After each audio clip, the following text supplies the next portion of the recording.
بسم اللہ الرحمن الرحیم۔ السلام علیکم۔ قصہ کہانیاں اور واقعات کے سفر میں دل کی گہرائیوں سے تمام ناظرین کو خوش آمدید۔ ایک بادشاہ حکومت اور دولت کے گھمنڈ میں غریبوں سے بات کرنا بھی برا سمجھتا تھا، اس لیے اکثر لوگ اسے ناپسند کرتے تھے۔ ایک روز بادشاہ شکار کرنے گیا، کسی جانور کا پیچھا کر رہا تھا کہ اس کا گھوڑا بے قابو ہو کر دور نکل گیا۔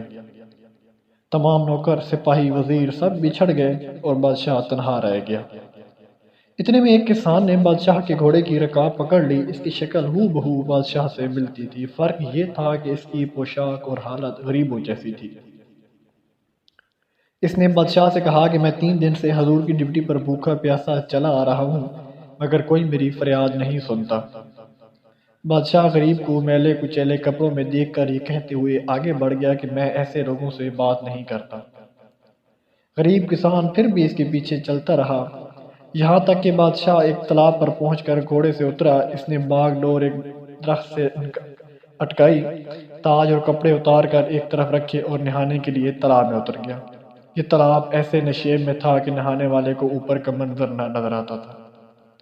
جب بادشاہ تالاب میں اتر چکا تو غریب کسان نے بادشاہ کے کپڑے پہن کر تاج سر پر رکھ لیا، بادشاہ کے گھوڑے پر سوار ہو کر رفو چکر ہو گیا۔ کسان بادشاہ تھوڑی ہی دور گیا تھا کہ اسے شاہی نوکر جا کر مل گئے، جنہوں نے اسے بادشاہ سمجھ کر ادب سے سلام کیا اور ان کے ساتھ شاہی محل میں چلا گیا۔ اصل بادشاہ تالاب سے نہا کر باہر نکلا تو کپڑے، تاج اور گھوڑا کچھ بھی موجود نہ تھا۔ وہ بہت گھبرایا، مگر اب کیا ہو سکتا تھا؟ ناچارہ غریب کسان کے میلے کچیلے کپڑے پہنے اور کئی دن تک فاقے کرنے اور بھٹکنے کے بعد شہر پہنچا، مگر اب اس کی یہ حالت تھی کہ جس سے بات کرتا کوئی منہ نہ لگاتا، اور جب یہ کہتا کہ میں تمہارا بادشاہ ہوں تو لوگ اسے پاگل سمجھ کر ہنس دیتے۔ تو 3 ہفتے اسی طرح گزر گئے۔ جب اس پاگل کا قصہ بادشاہ کی ماں نے سنا تو اسے بلوا کر اس کے سینے پر تل کا نشان دیکھا، پھر جس سے اس کی سچائی کی تصدیق ہو گئی۔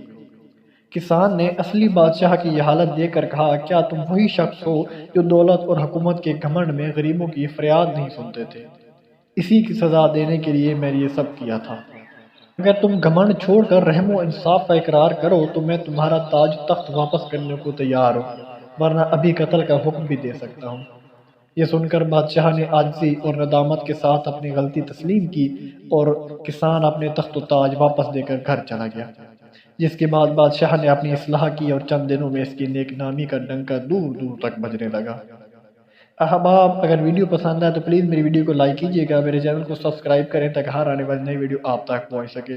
ملتے ہیں انشاءاللہ نیکسٹ ویڈیو میں، تب تک محمد اسلام کو دیجیے اجازت۔ اللہ حافظ۔